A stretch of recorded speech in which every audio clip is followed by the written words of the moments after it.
When I was a little kid, I was deathly afraid of storms. I mean, when a storm would come into my neighborhood, you know, those darn weather warnings on TV, they're like going tornado watch for this area, and I'd just be like losing it. I'd be screaming. I'd be telling my mom we ever get the whole family to the basement. I'd be looking out the window watching for the tornado, driving my mom totally crazy.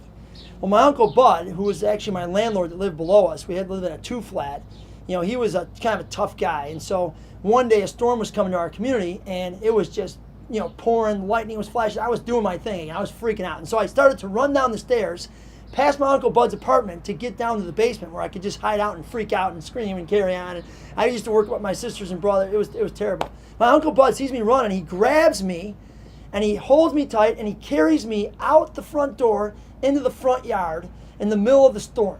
I'm not kidding you. I mean, we're standing in the front yard. I am wailing like a lunatic. I'm just freaked out beyond belief. And the lightning's flashing and the thunder and the rain's pouring on our heads. And he's just whispering to me. He goes, "Hey, Jeff, look, you're okay, man. It's okay. Look, you're not hurt. You're fine. You're good."